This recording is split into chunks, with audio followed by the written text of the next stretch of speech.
지킬 박사와 하이드 다시 2. 로버트 루이스 스티븐슨 지음, 황윤영 옮김.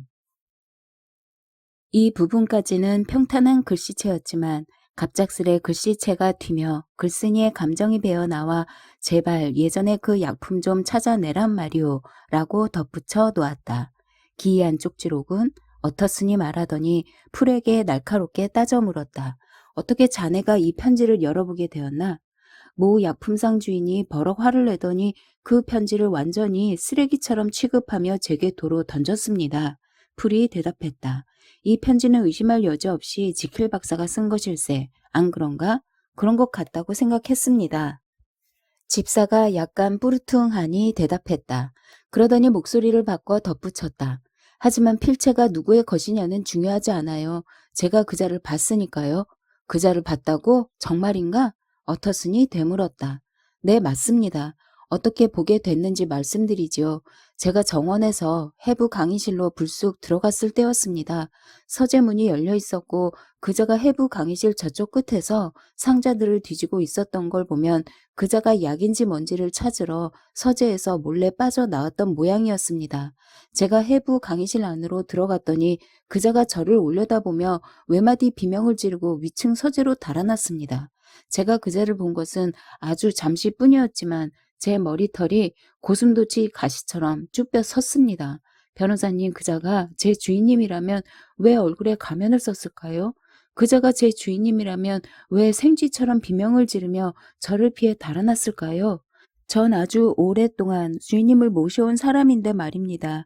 그리고 그때 풀이 잠시 이야기를 멈추고 손으로 얼굴을 어루만졌다. 모두 아주 기이한 상황이로군. 하지만 나는 실마리가 풀리는 것 같네. 풀, 자네 주인은 분명 지독하고 괴롭게도 기형으로 변하는 병에 걸린 거야. 그래서 자네 주인의 목소리가 바뀐 것일 테고 가면을 쓰고 친구들을 피하는 게야. 그래서 그 약을 구하려고 그렇게 안간힘을 쓰는 거지. 이 불쌍한 친구가 그 약만 있으면 완쾌될 것이라는 희망을 품고 있는 거야. 그의 희망이 헛된 것이 아니어야 할 텐데. 내 생각은 그렇다네, 풀. 참으로 슬프고 생각만 해도 소름 끼치지만 말일세. 명쾌하게 자연스럽고 앞뒤가 잘 맞아 떨어지고 또한 우리가 이 모든 과도한 불안에서도 벗어날 수 있는 설명이 아닌가? 변호사님, 집사가 새하얗게 질리며 말했다. 그것은 주인님이 아니었습니다. 정말입니다. 제 주인님은 풀이 주위를 둘러보더니 목소리를 낮춰 말을 이어갔다.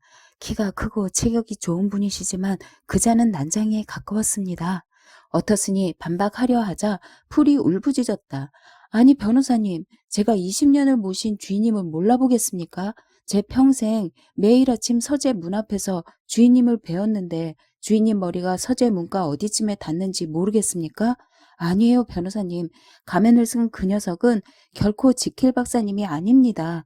그 녀석의 정체는 신만이 알겠지만 절대 지킬 박사님은 아니에요. 전 살인이 일어났다고 확신해요. 풀, 자네가 그렇게 주장하니 내가 확인해 봐야겠군. 자네 주인의 기분을 상하게 만들고 싶진 않지만 이 쪽지를 보니 자네 주인이 아직 살아있는 것 같아. 그러기가 좀 꺼림직해도 서재문을 부수고 들어가 봐야겠네. 변호사님, 제 말이 바로 그 말입니다. 집사가 외쳤다. 이제 다음 질문은 누가 그 일을 하느냐는 걸세. 그야 물론 변호사님과 제가 해야지요. 풀이 의연하게 대답했다. 아주 말 잘했네. 어떤 일이 있더라도 자네가 책임질 일은 없도록 하겠네. 어터슨 변호사가 말했다. 해부 강의실에 도끼가 있습니다. 변호사님께서는 부엌에 부직갱이라도 드십시오. 어터슨 변호사는 허술하지만 묵직한 도구를 손에 들고 균형을 잡아 보았다. 풀, 자네와 내가 곧 위험한 상황에 처할지 모른다는 사실을 잘 알고 있겠지? 어터슨 변호사가 위를 쳐다보며 말했다. 예, 잘 알고 있습니다. 집사가 대답했다. 좋아, 그렇다면 우리 솔직해지세. 둘 다 입 밖으로 낸 것보다 속에 담아둔 생각이 더 많아. 우리 남김없이 다 털어놓고 이야기해보세. 자네는 가면을 쓴 그자가 누구인지 알아보았는가? 글쎄요, 변호사님. 그자가 워낙 빨리 지나간 데다 몸을 심하게 웅크리고 있어서 누구라고 단언하기 힘들었어요. 하지만 변호사님 말씀이 그자가 하이드였나고 묻는 거라면 그래요. 맞아요. 그자 같았어요. 몸집이 비슷했고 잽싼 동작도 비슷했어요. 게다가 그자 말고 어떻게 다른 누군가가 실험실 문으로 들어갈 수 있겠습니까? 지난번 살인이 일어났을 때에도 그자에게 열쇠가 있었던 것 잊지 않으셨죠? 하지만 그게 다가 아닙니다. 어터슨 변호사님, 혹시 그 하이드란 자를 만난 적이 있으신가요? 그래, 얘기도 나눠봤지. 그렇다면 그자에게 뭔가 기묘한 점이 있다는 것을 저희만큼 잘 아시겠군요. 사람을 깜짝 놀라게 만드는 그런 점 말입니다. 그 느낌을 뭐라고 딱 꼬집어 말할 순 없지만 변호사님도 뼛속까지 오한이 들고 불쾌한 기분을 느끼셨을 겁니다. 나도 자네가 말한 그런 기분을 느꼈네. 변호사님도 그러셨군요. 그런데 그 가면을 쓴 놈이 원숭이처럼 약품 사이를 뛰어 재빨리 서재로 달아날 때 저는 등골이 오싹했습니다. 그래요, 그게 증거가 될 수 없단 건 저도 잘 압니다. 어터슨 변호사님, 그 정도는 책에서 배웠습니다. 하지만 사람에겐 느낌이란 게 있지 않습니까? 성서를 걸고 맹세하는데 그건 분명 하이디였습니다. 그래, 그랬군. 나도 자네와 똑같은 걸 걱정한다네. 악마야. 틀림없이 악마가 나타나 그 둘의 관계에 끼어든 거야. 그래, 난 자네를 믿네. 불쌍한 헨리는 살해당한 거야. 그리고 헨리를 죽인 자까지. 어째서 그런 건지는 신만이 아시겠지만 아직도 헨리의 방에 숨어 있어. 자, 우리가 복수를 해주는 거야. 먼저 브래드쇼를 부르게. 브래드쇼가 풀의 부름을 받아 하얗게 질린 얼굴로 겁에 질린 채 나타났다. 브래드쇼 정신 차리게. 이 일 때문에 자네들이 마음을 졸이고 있는 줄 잘 아네. 하지만 이제 우리는 이 일을 끝내려 하네. 여기 있는 풀과 내가 문을 부수고 서재로 들어갈 걸세. 서재 안에서 아무 일도 벌어지지 않았고 자네 주인이 무사하다면 이런 소동을 벌인 데 대한 비난은 내가 모조리 짊어지겠네. 그러니까 서재 안을 확인하는 동안 일이 잘못되지 않도록, 그리고 저 악한이 뒷문으로 도망가지 못하도록 자네와 심부름하는 소년이 튼튼한 몽둥이를 들고 모퉁이를 돌아가서 실험실 문을 지키고 서 있게. 10분을 줄 테니 어서 자네 위치로 가게. 브래드쇼가 떠나자 어터슨 변호사는 시계를 보았다. 자, 풀, 우리도 준비하지? 어터슨은 부직갱이를 팔에 끼고 마당을 향해 앞장서 갔다. 바람에 날리는 구름이 달을 가려 꽤 어두웠다. 바람이 건물로 둘러싸인 앞마당 깊숙이까지 훅 불어들어왔고 그들의 걸음에 맞춰 촛불의 불빛이 이리저리 흔들렸다. 강의실로 들어선 두 사람은 말없이 앉아 기다렸다. 런던의 웅성거리는 소리가 사방을 장엄하게 들이웠다. 하지만 정적을 깨는 가까운 소리라고는 서재의 바닥을 이리저리 오가는 발소리뿐이었다. 저 자는 저렇게 하루 종일 걸어 다녀요. 밤까지도 저래요. 약품상에서 새로운 약품 샘플이 올 때만 잠시 걸음을 멈춘답니다. 그래요, 양심이 병들었으니 쉬지 못할 수밖에요. 변호사님, 놈이 걷는 발자국마다 피비린내가 진동을 하지 않습니까? 하지만 조금 더 가까이에서 다시 한번 잘 들어보세요. 열중해서 들어보세요. 어터슨 변호사님, 저 발소리가 박사님의 발소리가 맞습니까? 풀이 나직한 목소리로 말했다. 약간 흔들리는 듯 특이하게 내디디며 아주 가볍고도 느린 발소리였다. 묵직하게 쿵쿵 울리는 헨리 지킬의 발소리와는 확실히 달랐다. 어터슨은 한숨을 쉬었다. 이제 다른 건 더 없나? 어터슨이 물었다. 풀이 고개를 저었다. 한 번은 저자가 우는 소리를 들었습니다. 울어? 어떻게? 어터슨 변호사가 두려움에 갑자기 오싹해진 기분으로 물었다. 지옥에 떨어진 영혼처럼 울었습니다. 괜스레 저까지 울컥해져 하마터면 저도 울 뻔했습니다. 집사가 대답했다. 이제 약속했던 10분이 다 되어갔다. 풀이 포장용 집 더미 아래에서 도끼를 꺼냈다. 공격할 때 불을 비춰줄 수 있도록 촛불은 가장 가까운 탁자에 놓았다. 그들은 숨을 죽인 채 한밤의 고요 속에서 이리저리 서성이는 발소리가 꾸준히 나는 곳으로 다가갔다. 지킬! 어터슨이 큰 소리로 불렀다. 자네를 만나야겠네. 어터슨은 말을 잠시 멈추고 기다렸지만 아무 대답이 없었다. 다시 어터슨이 말을 이어갔다. 정중하게 경고하겠네. 수상쩍은 점이 있어서 자네를 꼭 직접 봐야겠어. 수단과 방법을 가리지 않을 걸세. 자네가 동의하지 않는다면 폭력을 써서라도 열고 들어갈 것이네. 어터슨, 제발 날 좀 내버려 두게. 목소리가 들렸다. 이런, 저건 지킬의 목소리가 아니라 하이드의 목소리야. 풀, 문을 부숴. 어터슨이 소리쳤다. 풀이 어깨 위로 도끼를 휘두르자 그 충격으로 건물이 흔들렸고 붉은 모직천을 씌운 문이 자물쇠와 경첩에 부딪혀 덜커덕 거렸다. 흡사 공포에 사로잡힌 동물이 내는 듯 섬뜩한 비명이 서재에서 울려 퍼져 나왔다. 계속해서 도끼로 내려치자 문판이 찌부러지며 불꽃이 튀어올랐다. 나무가 단단하고 문이 아주 야무지게 꼭 끼워 맞춰져 있어서 5번을 내리치고서야 자물쇠가 부서졌다. 문이 안쪽 카펫 위로 떨어져 나갔다. 자신들이 일으킨 소동과 이어지는 정적에 간담이 서늘해진 포위군들은 조금 뒤로 물러서서 서재 안을 들여다보았다. 조용한 등불에 비친 서재의 모습이 그들 눈앞에 펼쳐져 있었는데 난로에는 불이 활활 타오르며 탁탁 소리를 내고 있었고 주전자에서는 물 끓는 소리가 가늘게 나오고 있었다. 서랍이 한두 개 열려 있고 업무용 탁자에는 서류들이 정갈하게 놓여 있었으며 난로 가까이에는 차를 마시기 위한 도구들이 놓여 있었다.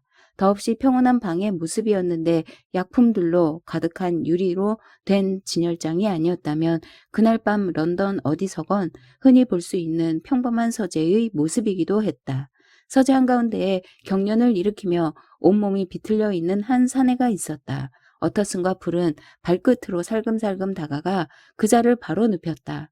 그들의 눈에 들어온 것은 바로 에드워드 하이드의 얼굴이었다. 하이드는 자신에게 너무나 큰 지킬 박사의 몸집에나 맞을 옷을 입고 있었다. 그는 아직 살아있는 것처럼 얼굴 근육을 실룩거렸지만 숨은 거의 끊어진 상태였다. 어터슨은 그가 손에 쥐고 있는 깨진 유리 약병과 공기 중에 들이온 강한 아몬드 냄새로 그가 자살했음을 알 수 있었다. 우리가 너무 늦었군. 어터슨이 냉엄하게 말했다. 구하기에도 벌을 주기에도 늦었어. 하이드는 저 세상으로 갔네. 이제 우리에겐 자네 주인의 시신을 찾는 일만 남았네. 건물의 대부분은 해부 강의실과 서재가 차지하고 있었다. 그리고 아래층 전체를 거의 다 차지하고 있는 해부 강의실에는 천장을 통해 빛이 들어오고 있었다. 해부 강의실 한쪽 끝에 층을 올려 만든 서재가 자리 잡고 있었는데 서재에서는 안마당이 내다보였다. 해부 강의실에서 복도를 따라가니 골목길로 난 문으로 연결됐다. 그 문을 통하면 독립적으로 2층 서재로 드나들 수 있었다. 그 외에 어두운 벽장 몇 개와 넓은 지하실도 있었다. 그들은 모든 곳들을 샅샅이 살폈다. 벽장들은 모두 텅 비어 있었기 때문에 한번 휙 훑어보기만 하면 됐다. 벽장 문에서 떨어진 먼지로 보건대 오랫동안 열지 않은 모양이었다. 오히려 지하실이 이상한 잡동사니들로 가득했는데 대부분 지킬이 이사 오기 전 외과 의사가 살았던 시절부터 있던 물건들이었다. 지하실 문을 열자마자 오랜 세월 동안 입구를 봉하고 있던 완전히 엉클어진 거미줄 뭉치가 떨어졌다. 그들은 지하실을 더 수색해봤자 쓸모없다는 사실을 알았다. 죽었든 살았든 어디에도 헨리 지킬의 흔적은 없었다. 풀이 복도의 포석을 쾅쾅 밟고 그 소리에 귀를 기울이며 말했다. 여기에 묻히신 게 틀림없어요. 도망쳤을지도 모르잖나. 어터슨이 그렇게 말하며 돌아서서 골목길로 난 문을 살폈다. 문은 잠겨 있었고 복도 판석 가까이에 열쇠가 떨어져 있었는데 녹이 잔뜩 쓸어 있었다. 사용하는 열쇠 같지 않군. 어터슨 변호사가 말했다. 사용이라뇨. 가당치도 않아요, 변호사님. 열쇠가 부러진 것 안 보이십니까? 누군가 발로 짓밟은 것 같습니다. 그렇군. 부러진 부분도 녹이 슬었군. 두 사람은 엄습하는 불안감을 느끼며 서로를 바라보았다. 풀, 이건 내 능력 밖의 일이네. 일단 서재로 다시 돌아가세. 그들은 말없이 계단을 올랐다. 두려운 눈초리로 가끔 시신을 흘끗흘끗 훔쳐보면서 더욱 철저하게 서재 안을 살피기 시작했다. 탁자 하나에 화학 실험을 한 흔적이 있었는데 흰 소금으로 보이는 여러 더미의 가루가 각기 다른 분량으로 유리 접시들에 놓여 있었다. 아마도 저 불행한 자가 실험을 하다가 방해를 받은 듯했다. 이건 제가 늘 가져다 주던 약이에요. 풀이 말했다. 풀이 말하는 도중에도 주전자는 요란하게 소리를 내며 끌어 넘쳤다. 그 소리에 그들은 난로가로 향했다. 난로가에는 안락의자가 아늑하게 놓여 있었는데 앉은 사람이 팔을 뻗으면 닿을 거리에는 찻잔에 설탕이 담긴 채로 놓여 있어서 차를 마실 준비를 하고 있었음을 알 수 있었다. 선반에는 책이 몇 권 꽂혀 있었는데 그중 한 권은 찻잔 옆에 펼쳐져 있었다. 그 책은 과거에 지킬이 여러 번 높이 평가했던 신학 서적이었다. 어터스는 펄쩍 뛸 만큼 불경스런 주석이 지킬의 필체로 달려 있는 것을 보고 깜짝 놀랐다. 서재를 조사하던 두 사람은 전신 거울 앞에 이르렀다. 그러다가 거울 속을 들여다보고 저도 모르게 공포에 사로잡혔다. 하지만 거울에 비친 것은 천장에 어른거리는 붉은 빛과 유리로 된 진열장 표면에 반사된 불꽃을 튀기는 난로불, 그리고 몸을 구부리고서 거울 안을 들여다보고 있는 자신들의 창백하고 겁에 질린 얼굴들 뿐이었다. 이 거울은 기이한 일들을 모조리 지켜보았겠죠, 변호사님? 풀이 속삭였다. 거울 자체가 더 기이하군. 어터슨 변호사도 풀과 똑같이 속삭였다. 지킬이 대체 못하러. 어터슨 변호사가 깜짝 놀라서 말을 하려다가 멈췄다. 그리고 떨리는 마음을 누르고 말을 이어갔다. 지킬은 이 거울로 뭘 하려던 것이었을까? 그러게 말입니다. 풀이 말했다. 다음으로 그들은 업무용 탁자로 향했다. 탁자에는 가지런히 정돈된 서류들 맨 위에 큰 봉투가 놓여 있었는데 지킬 박사의 필체로 어터슨 변호사의 이름이 적혀 있었다. 어터슨 변호사가 그 봉투를 열자 동봉된 서류 몇 개가 바닥에 떨어졌다. 첫 번째 서류는 유언장이었는데 그가 6달 전에 돌려줬던 유언장에 있던 것과 똑같은 괴상한 조항들이 명시되어 있었다. 사망 시에는 유언장, 실종 시에는 증여증서가 되도록 작성된 문서였다. 하지만 어터슨 변호사는 에드워드 하이드의 이름이 있던 자리에서 가브리엘 존 어터슨이란 이름을 발견하고 형언할 수 없을 만큼 놀랐다. 그는 풀을 쳐다봤다가 다시 유언장을 본 뒤 마지막으로 카펫 위에 죽어서 뻗어있는 악인을 내려다보았다. 머리가 혼란스럽군. 저자는 줄곧 이 서류를 가지고 있었어. 저자가 나를 좋아할 리도 없고 자기 이름이 빠진 걸 보고 분노했을 텐데 이 서류를 없애지 않았다니.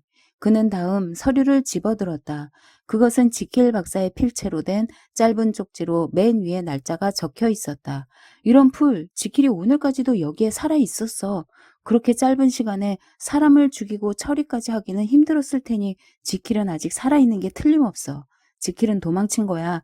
그런데 왜 도망을 친 거지? 그리고 어떻게? 그렇다면 과연 우리가 이 사건을 자살이라고 단언해도 되는 것일까?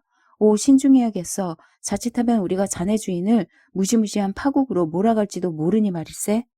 왜 그 쪽지를 읽어보지 않으십니까? 풀이 물었다. 두려워서 그러네. 신이시여 제발 두려워하지 않게 해주소서. 풀이 엄숙하게 말하며 그 쪽지를 눈앞으로 가져가 읽었다. 친애하는 어터슨, 이 편지가 자네 손에 들어갔을 땐 난 이미 사라지고 없을 걸세. 그게 어떤 상황인지는 나도 예견할 수 없네만 나의 본능과 이루 말할 수 없는 상황들로 미루어 보아 파멸이 찾아올 것이 확실하네. 그것도 재빨리 말이야.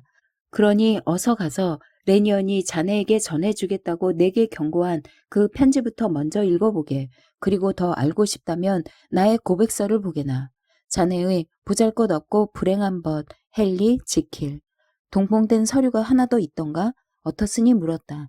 여기 있습니다, 변호사님. 풀이 여러 군데를 봉한 상당히 두툼한 서류 뭉치를 건넸다. 어터슨 변호사는 그 서류를 주머니에 넣었다. 나는 이 서류에 대해 입을 다물고자 하네. 그럼 자네 주인이 도망쳤건 죽었건 최소한 그의 명예는 지킬 수 있을 테니 이제 10시군. 난 집으로 돌아가 조용히 이 서류를 읽어봐야겠네. 하지만 자정전에 돌아올 테니 그때 경찰을 부르도록 하세.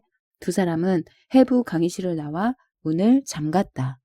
어터스는 응접실 난로가에 모인 하인들을 뒤로 하고 이제 이 수수께끼를 풀어줄 두 편의 글을 읽기 위해 무거운 발걸음으로 자신의 사무실로 돌아갔다. 레니언 박사가 남긴 글. 지금으로부터 나흘 전인 1월 9일 저녁 때 등기 우편을 한 통 받았는데 나의 동료이자 학창 시절부터 오랜 친구였던 헨리 지킬의 필체로 주소가 적혀 있었네. 나는 많이 놀랐다네. 우리는 서신을 주고 받은 적이 전혀 없었고 실은 그 전날 밤 지킬과 만나 저녁 식사를 같이 했기 때문에 우리 사이에 등기 우편 같은 편지를 보낸다는 건 전혀 상상도 못할 일이었지. 내용은 더 놀라웠다네. 그 편지의 내용은 다음과 같네. 1800 모모년 12월 10일 친애하는 레니언, 자네는 나의 가장 오랜 친구라네. 우리가 때로는 과학적인 문제가 있어서 의견을 달리 했던 적이 있을지도 모르나 적어도 내 생각으로는 우리의 우정에 금이 간 적은 없었네. 자네가 내게 지킬 내 인생, 내 명예, 내 이성이 모두 자네에게 달려있네 라고 말했다면 난 자네를 돕기 위해 내 재산도 한쪽 팔도 기꺼이 내놓았을 걸세. 레니언, 내 인생, 내 명예, 내 이성이 자네의 자비에 달려있네. 오늘 밤 자네가 나를 저버린다면 나는 파멸이네. 여기까지 읽고 자네는 내가 뭔가 불명예스러운 부탁을 하려 한다고 생각할지도 모르겠군. 그건 자네 판단에 맡기겠네. 오늘 밤 다른 약속은 모두 미뤄두길 바라네. 황제를 진찰하러 오라고 호출을 받더라도 그래야 해. 자네, 마차가 집 앞에 대기에 있지 않으면 마차를 잡아타고 곧장 나의 집으로 와주게. 참고할 수 있도록 이 편지도 반드시 가지고 말이야. 나의 집사 풀에게 지시해뒀으니 그가 열쇠공과 함께 자네가 도착하길 기다리고 있을 걸세. 열쇠공을 시켜 내 서재 문을 연 뒤 자네 혼자만 서재로 들어가게. 왼쪽에 있는 유리로 된 진열장 이 열을 열게. 만약 그 유리로 된 진열장이 잠겨 있으면 자물쇠를 부수게. 그런 다음 위에서 네 번째, 달리 말하면 아래에서 세 번째인 서랍을 내용물이 모두 담긴 그대로 빼내게. 내가 지금 마음이 극도로 괴로워 자네에게 엉뚱한 서랍을 일러주고 있는 걸까봐 걱정스럽네. 하지만 내가 잘못 일러줬다 해도 서랍에 담긴 내용물을 살펴보면 맞는 서랍인지 알 수 있을 걸세. 그 서랍에는 약간의 분말과 유리약병, 공책이 들어있다네. 부탁이니 정확히 내용물이 담긴 그 상태 그대로 서랍을 들고 캐번디시 광장의 자네 집으로 돌아가 주게. 지금까지가 첫 번째 부탁이고 이제부터가 두 번째 부탁이네. 자네가 이 편지를 받는 즉시 바로 출발하면 자정이 되기 훨씬 전에 돌아올 수 있을 걸세. 하지만 난 자네에게 상당한 시간 여유를 주려 하네. 막을 수도 없고 예상하지도 못한 장애물이 생길 수도 있으니까. 또한 자네 하인들이 모두 잠자리에 든 시간에 이 일을 처리했으면 하고 바라기 때문이네.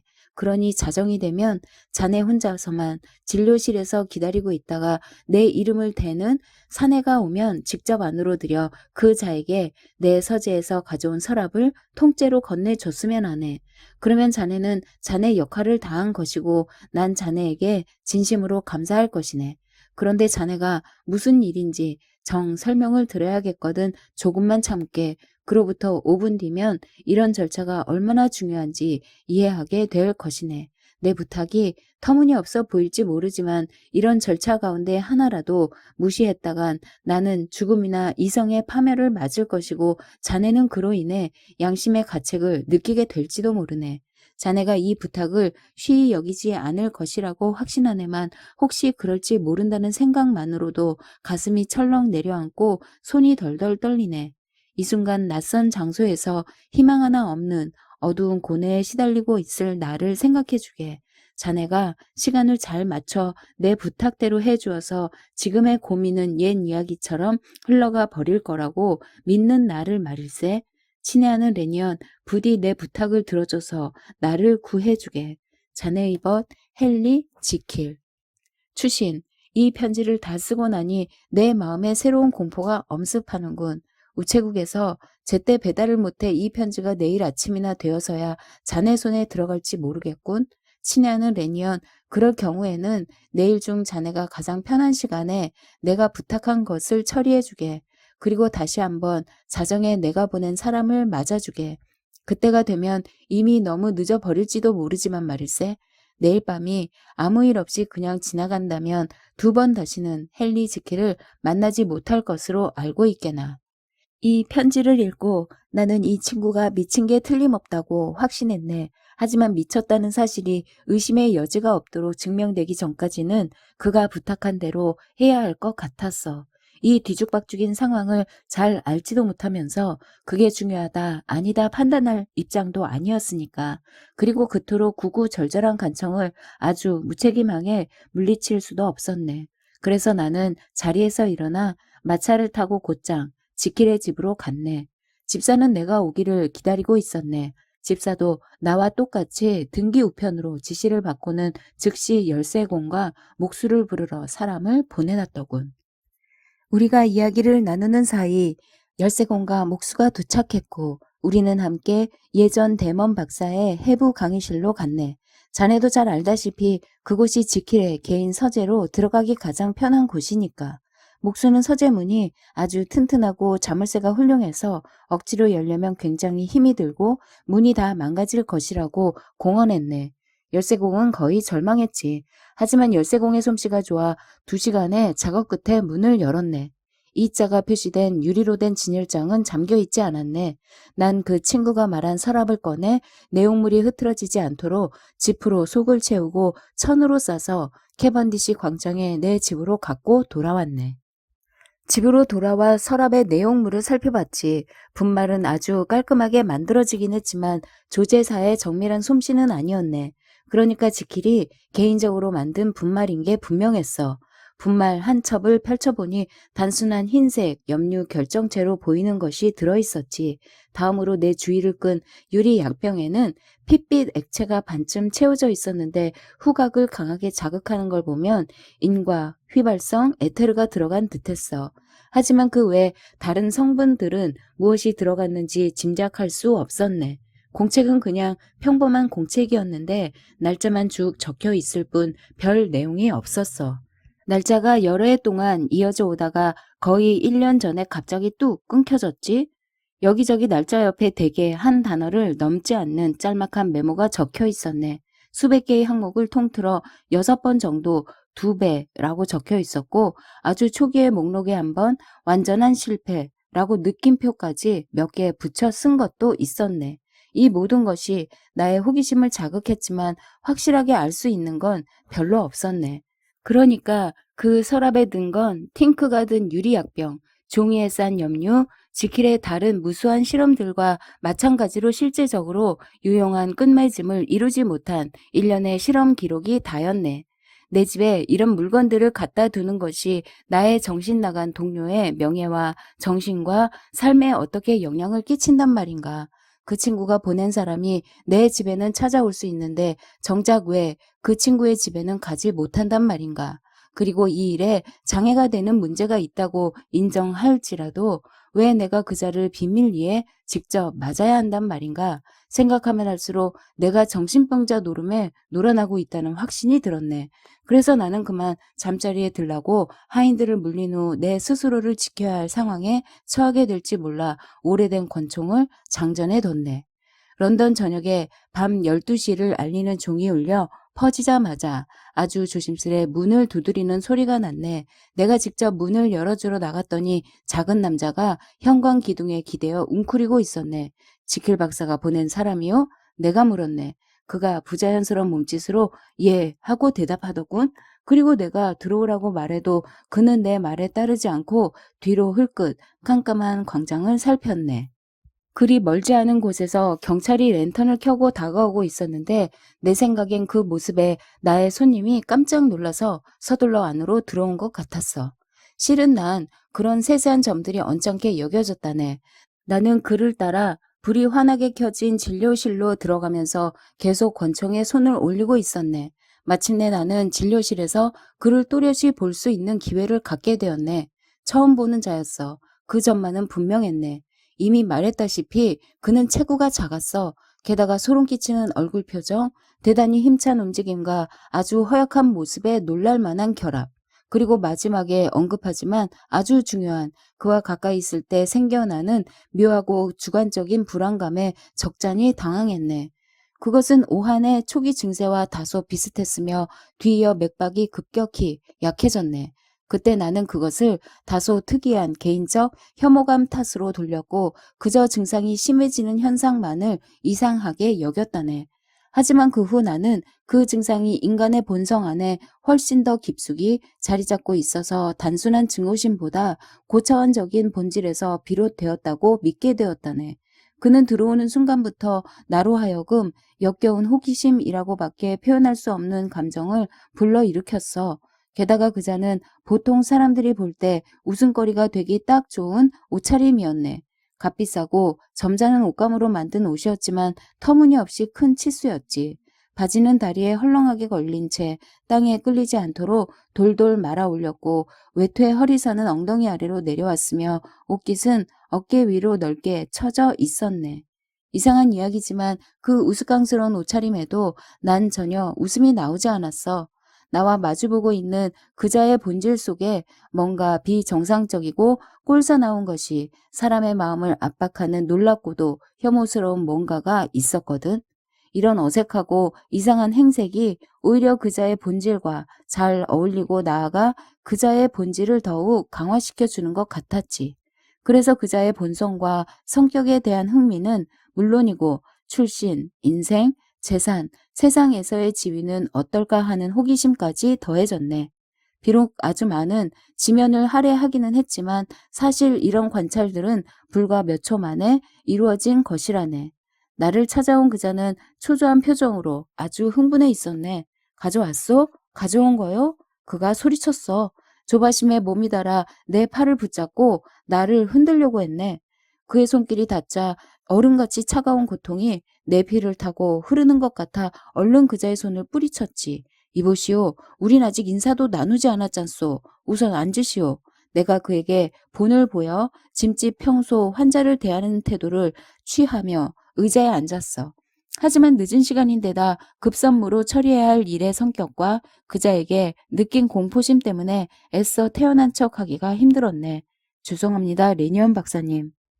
그가 아주 예의 바르게 대답했네. 박사님이 그렇게 말씀하시는 게 당연합니다. 제가 조바심 때문에 결례를 범했군요. 저는 박사님의 동료인 헨리 지킬 박사에게서 대단히 중요한 일을 부탁받고 여기로 왔습니다. 그리고 제가 알기로는 그가 잠시 말을 멈추고 손을 모게 됐는데 그의 아주 침착한 태도에도 불구하고 나는 그가 금방이라도 터져 나오려는 히스테리와 싸우고 있다는 것을 알 수 있었네. 제가 알기로는 서랍이 그때쯤 되자 난 그자가 안절부절 못하는 모습이 애처롭게 여겨졌다네. 하지만 나의 호기심도 더욱 커졌지. 저기 있어. 천에 쌓인 채 탁자 위에 바닥에 놓여있는 서랍을 가리키며 말했어. 그가 벌떡 일어나 그 서랍을 향해 뛰어가더니 잠시 멈추고 가슴에 손을 올렸어. 턱에서 경련이 일어 이가 갈리는 소리가 들렸네. 그의 얼굴이 송장처럼 창백해 보여서 나는 저러다가 그가 목숨이나 정신을 잃는 건 아닌지 걱정이 되었네. 진정하시오. 내가 말했네. 그가 나를 돌아보며 무시무시한 미소를 지어 보이더니 그냥 될 대로 되라고 결심한 듯 천을 들쳤네. 그리고 내용물을 살폈지. 무척 안도한 나머지 흐느끼는 듯한 소리를 어찌나 크게 내뱉던지 나는 깜짝 놀라 앉은 자리에 그대로 못 박혔다네. 다음 순간 그가 상당히 안정된 목소리로 눈금 유리관이 있습니까? 하고 물었네. 나는 간신히 자리에서 일어나 그가 원하는 물건을 갖다 주었어. 그는 미소를 지으며 고개 숙여 고맙다고 인사를 하고는 붉은 팅크 몇 방울을 유리관에 넣어 계량하더니 거기에 분말 한 첩을 넣었네. 붉은색을 띠던 혼합물은 결정이 녹으면서 색이 밝아졌고 부글부글 끓는 소리를 내며 연기를 약간 내뿜었네.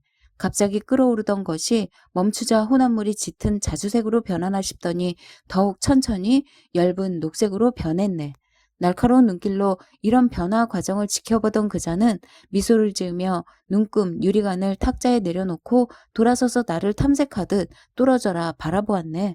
자, 그럼 이제 남은 일을 처리해야겠군요. 현명하게 그냥 넘어가시겠습니까? 끝까지 지켜보시겠습니까? 제가 더는 설명하지 않고 그냥 이 유리관을 들고 여기서 나가리까? 아니면 탐욕스러운 호기심을 충족시켜 드리리까? 잘 생각해보고 대답하십시오. 박사님이 결정하는 대로 될 테니까요. 박사님의 결정에 따라 박사님은 전과 다름없는 모습으로 남을 수도 있습니다. 더 부유해지지도 더 많이 알게 되지도 않겠지만 무서운 고통에 빠진 사람을 도와주셨으니 영혼만큼은 보다 풍요로워지겠지요. 아니면 박사님의 선택에 따라 새로운 차원의 지식과 명성과 권력에 이르는 길이 박사님 앞에 펼쳐질 수도 있습니다. 바로 지금 당장 여기 이 방에서 말입니다. 아마 놀라운 일을 목격하고는 사탄을 믿지 않았던 마음이 뿌리째 흔들리게 될 것입니다. 이보시오. 나는 짐짓 아무렇지 않은 척하며 말했지만 속은 전혀 그렇지 못했다네. 수수께끼 같은 소리를 하는구려. 그리고 내가 당신의 말을 못 믿어와 해도 당신은 놀라지 않을 것 같소만. 하지만 여기서 멈추기에는 난 이 설명할 수 없는 일에 너무 깊이 개입한 것 같으니 끝을 봐야겠소. 좋습니다. 레니언 박사님. 그러면 맹세하십시오. 이제부터 일어나는 일은 우리의 직업을 걸고 절대 비밀을 엄수하겠다고 말입니다. 당신은 너무 오랫동안 대단히 편협하고 물질적인 시각에만 얽매여 초월적인 의학의 미덕을 부인하고 당신보다 뛰어난 사람들을 비웃어왔지요. 하지만 이제 똑똑히 잘 보시기 바랍니다. 그자가 유리관을 입으로 가져가 단숨에 들이켰네. 외마디 비명이 터져나왔고 그가 휘청거리며 비틀대다 탁자를 꽉 잡고 매달렸어. 충혈된 눈을 부릅뜨고 입을 벌린 채 헐떡거렸지. 내가 지켜보는 가운데 그에게 뭔가 변화가 일어나는 것 같았어. 그러니까 그가 부풀어 오르는 것 같았지. 얼굴이 갑자기 까매지더니 이목구비가 녹으면서 변형되는 것 같았어. 다음 순간 나는 벌떡 일어나 뒷벽으로 휙 물러섰네.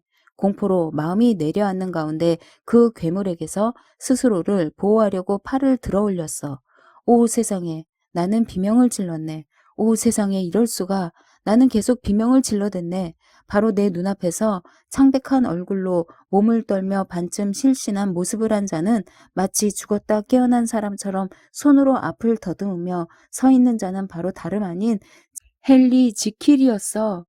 이후 1시간에 걸쳐 그가 내게 들려준 이야기는 도저히 여기에 옮겨 적을 마음이 나지 않네. 내 눈으로 직접 본 광경과 뇌 귀로 직접 들은 이야기에 내 영혼은 병이 들고 말았네.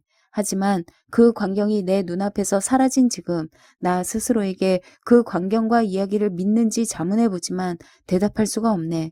내 삶이 송두리째 흔들려 버렸고 잠도 이룰 수 없었네. 그 끔찍한 공포가 밤낮을 가리지 않고 하루 종일 내 곁을 맴돌았네. 이제 나는 살 날이 얼마 남지 않은 것 같네. 난 얼마 안 가 죽게 될 것이네. 그것도 회의를 품고 죽어가겠지. 그자가 참회의 눈물을 흘렸기는 하나 내게 밝힌 도덕적 타락 행위에 대해서는 생각만 해도 두려워진다네. 어떻든 내 한마디만 하겠네. 자네가 내 말을 믿어준다면 그 한마디로도 충분할 걸세. 지킬의 고백에 따르면 그날 밤 내 집으로 기어 들어왔던 그 자는 커루의 살인범으로 이 땅 구석구석까지 추적당하고 있는 하이드란 이름으로 알려진 자였네. 헤이스티 레니언. 헨리 지킬의 사건 진술서 전문. 나는 1800모모년에 태어났네. 막대한 재산을 물려받았고 신체도 훌륭하게 타고났으며 천성적으로 부지런하고 현명하고 훌륭한 동료들에게서 존경받는 것을 좋아했네. 당연히 짐작하겠지만 명예롭고 빛나는 미래도 보장되어 있었네. 그런데 나의 가장 큰 결점은 쾌락을 탐하는 성향이었네. 쾌락은 많은 사람들을 행복하게 만들지.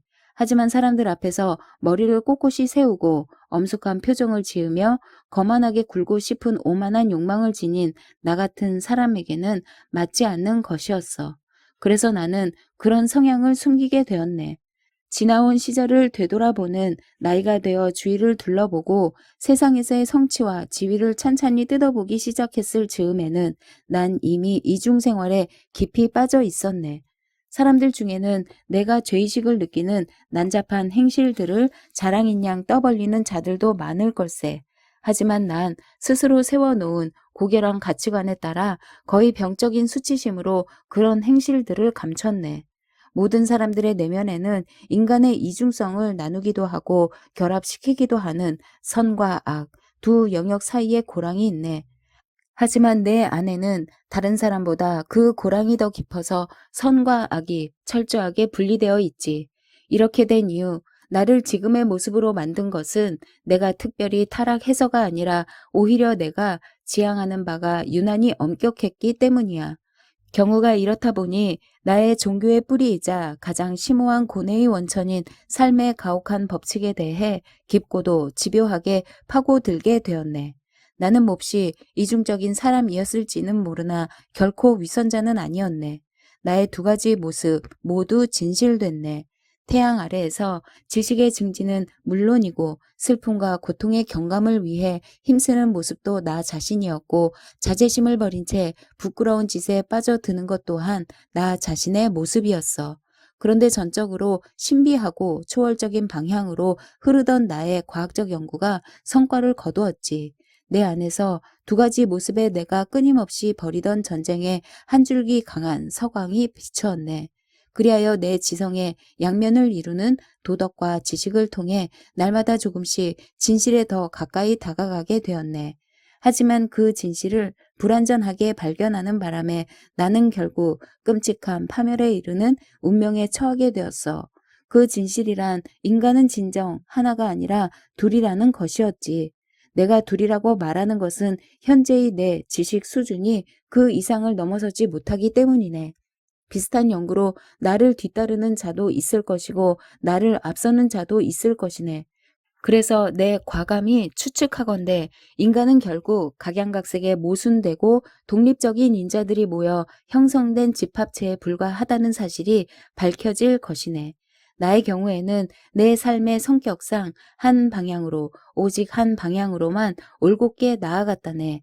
도덕적 측면으로 말이야. 그 과정에서 나는 내 안에 있는 철저하고도 근원적인 인간의 이중성을 인식하게 되었지.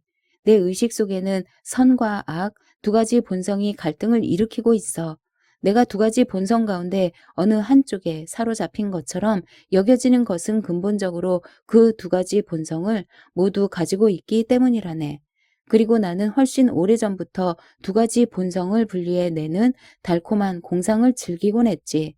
그건 내가 과학적 발견을 통해 두 가지 본성을 분리하는 기적이 정말로 가능할지 모른다고 생각하기 훨씬 전부터 시작되었어.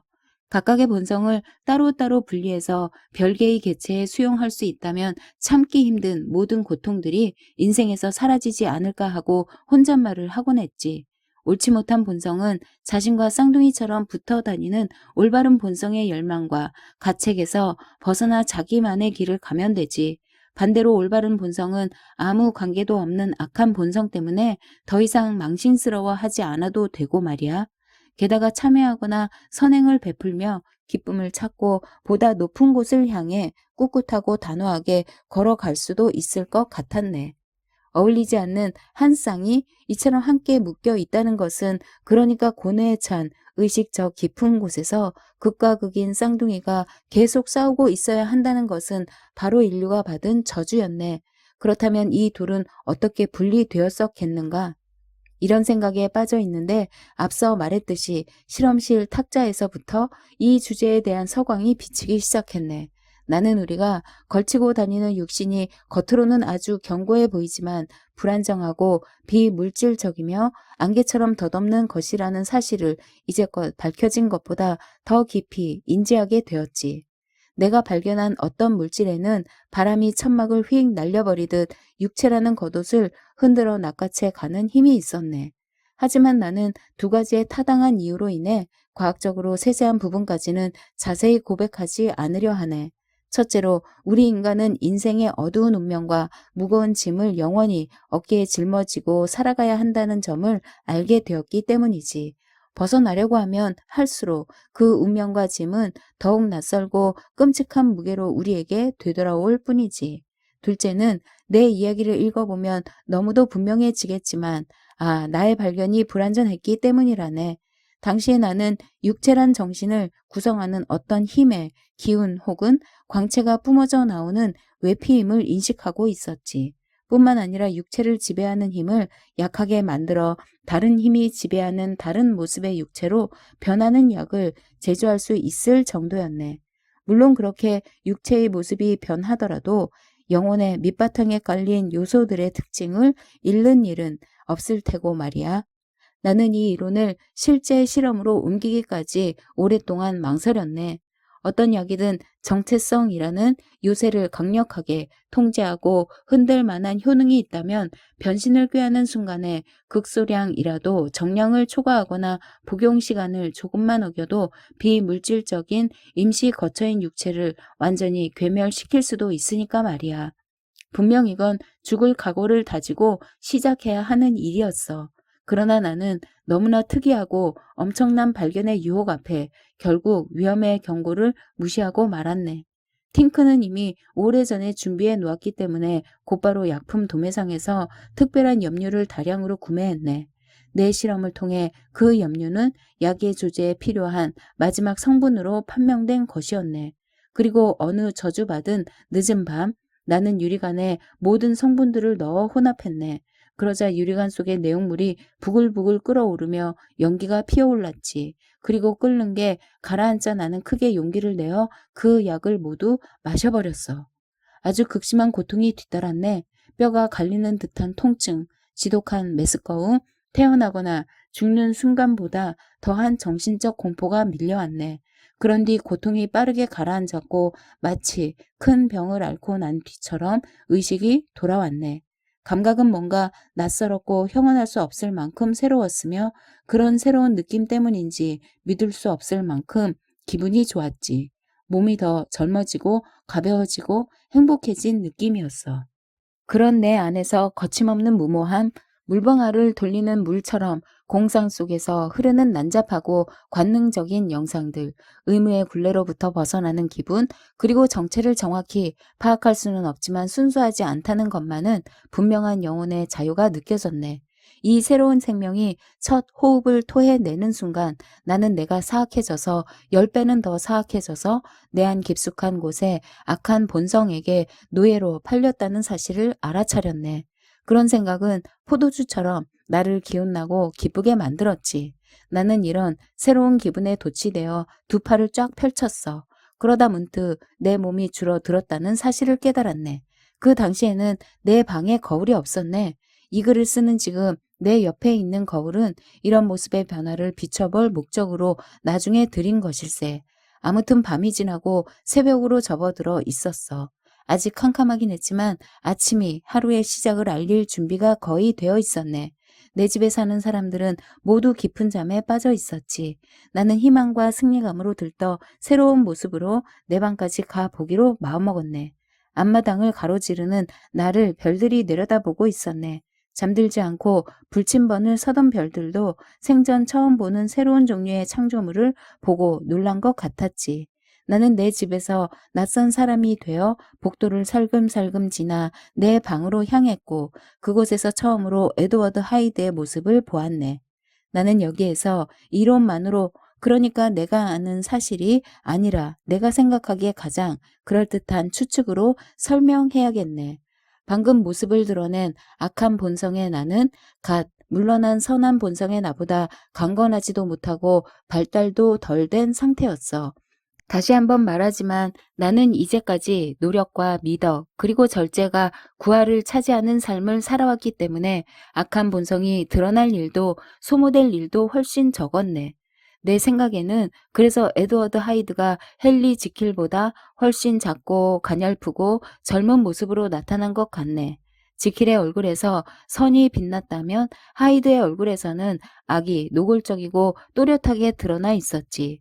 또한 악은 아직도 나는 악이 인간의 치명적인 면이라고 믿고 있네만 그 육체에 기형과 타락의 자국을 각인시켜 놓았네. 그럼에도 불구하고 나는 거울 속에서 그 추악한 모습을 봤을 때 혐오감이 전혀 들지 않았고 오히려 반가운 마음이 치솟았네. 그 모습 또한 나 자신이었으니까 자연스럽고 인간적으로 보였네. 그 모습 속에 더욱 생기 넘치는 정신이 담겨 있는 것 같았어.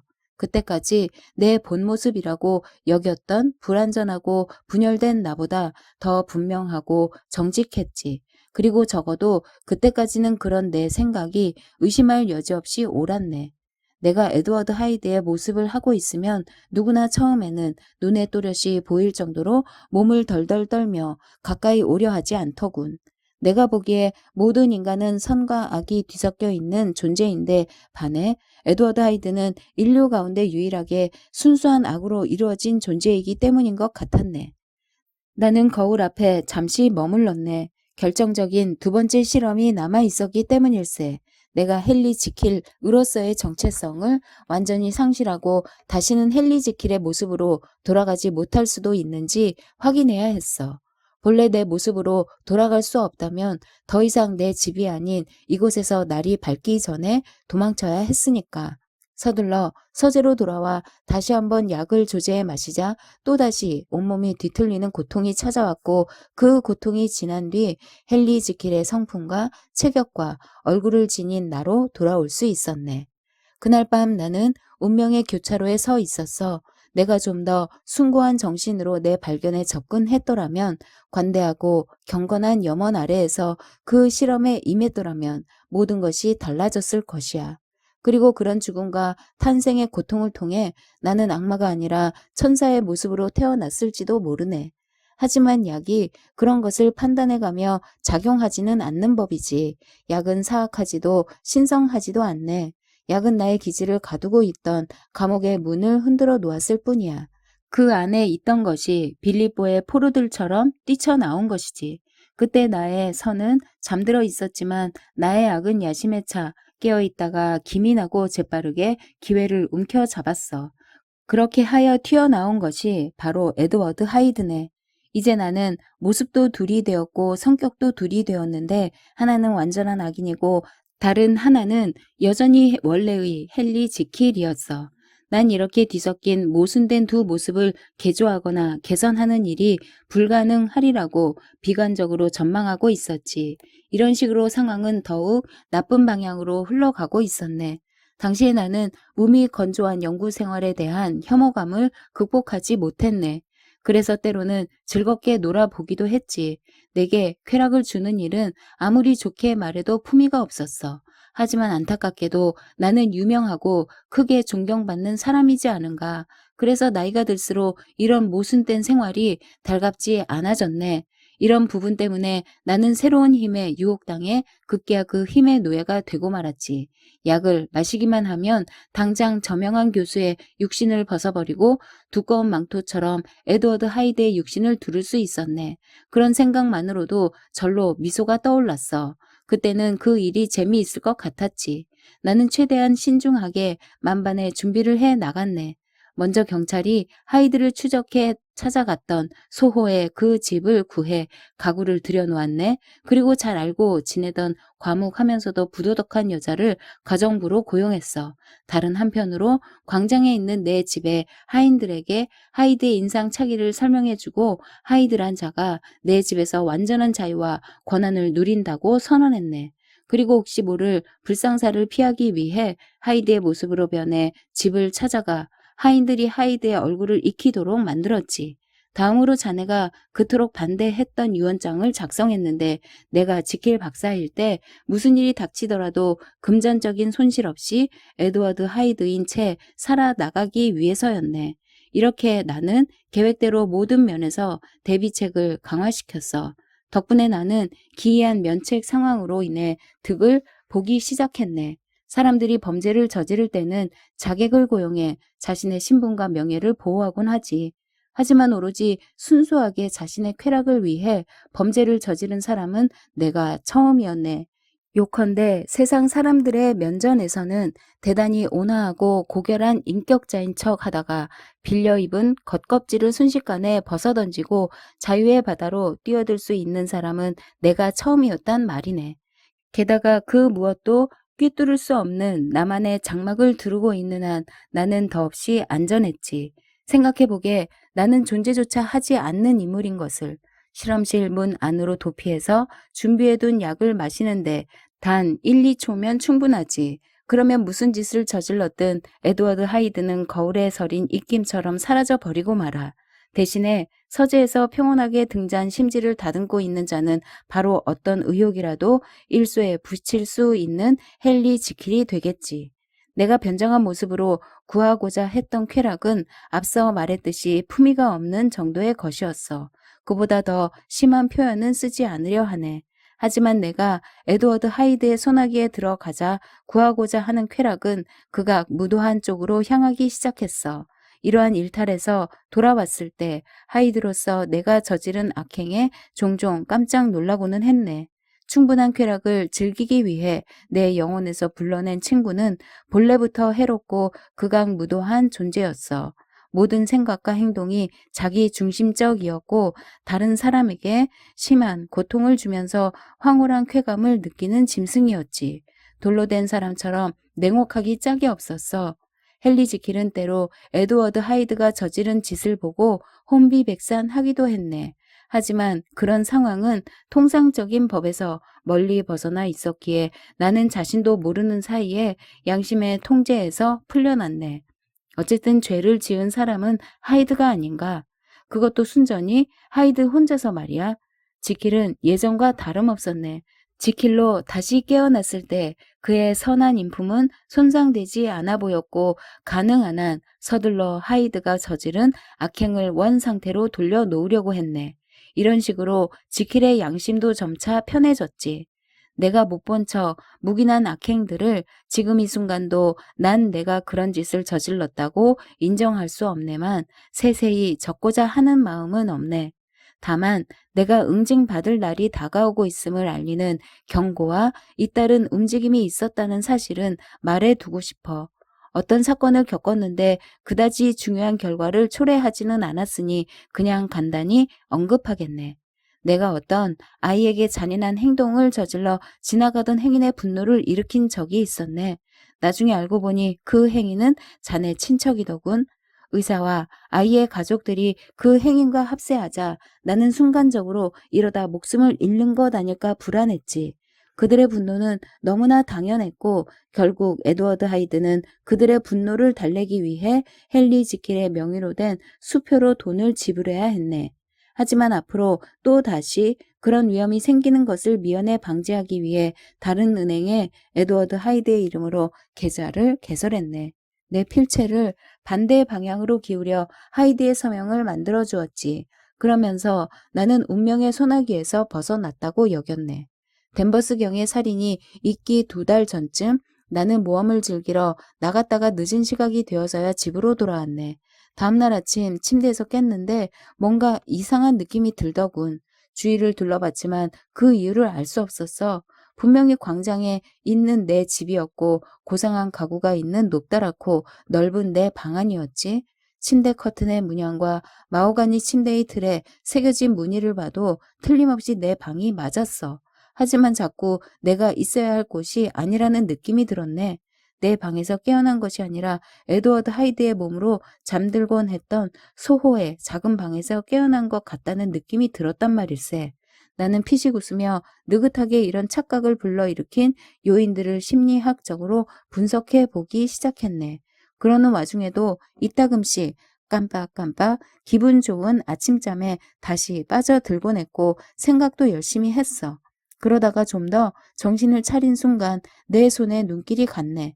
자네가 종종 말했듯이 헨리 지킬의 손은 모양과 크기가 직업에 아주 적합하도록 크고 단단하며 희고 고왔지. 하지만 지금 내 눈앞에서 런던의 황금빛 아침 햇살을 받고 있는 손은 반쯤 주먹쥔 채로 이불 위에 놓인 그 손은 여이고 힘줄이 붉어진 데다 마디도 굵었으며 핏기 없이 거무죽죽하고 빠르게 자라난 털들로 뒤덮여 있었네. 그건 바로 에드워드 하이드의 손이었어. 너무 놀란 나머지 좋기 30초 정도는 멍하니 눈을 동그랗게 뜨고 손만 빤히 보았던 것 같네. 그러다가 심벌지가 꽝 울린 것처럼 갑자기 화들짝 놀라며 가슴에 공포가 밀려왔네. 나는 침대에서 튀어나와 거울 앞으로 돌진했네. 내 시선과 마주친 거울 속의 모습에 그만 온몸의 피가 묽어지며 얼음처럼 차가워지는 듯했어. 그랬네. 나는 헨리 지킬로 잠들었는데 에드워드 하이드로 깨어났던 것일세. 이 일을 어떻게 설명해야 할까 하고 스스로에게 물었네. 그러다가 어떻게 바로잡을 것인가 하는 또 다른 공포가 밀려왔네. 이미 아침이 밝은 지 한참이 지나 있었고 하인들도 모두 일어났지. 그런데 내 약은 모두 서재에 있었단 말일세. 게다가 서재까지는 먼 거리였어. 공포에 질려 서 있던 방에서 계단을 2층 내려가 뒤쪽 복도를 지난 다음 탁 트인 앞마당을 가로질러 해부 강의실까지 지나야 했네. 얼굴을 가린다고 해도 달라진 체구는 감출 수가 없는데 그게 무슨 소용이 있겠나 싶었네. 그러다 문득 하인들은 나의 또 다른 자아가 이 집을 드나드는 것에 익숙해져 있다는 데까지 생각이 미치면서 주체할 수 없이 감미로운 안도감이 밀려왔네. 곧바로 내 몸에 맞는 옷을 찾아 입고 재빨리 집안을 통과했지. 하지만 마침 그 시간에 브래드쇼가 이상한 차림을 한 하이드를 빤히 쳐다보며 뒷걸음질을 쳤네.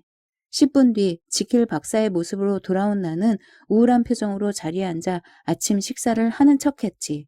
사실 식욕이 별로 없었어. 설명할 수 없는 이 사건, 이전 경험을 뒤집는 이 반전은 마치 바빌로니아의 벽에 나타난 손가락처럼 내가 받을 심판의 내용을 한자 한자 써 내려가는 듯했네.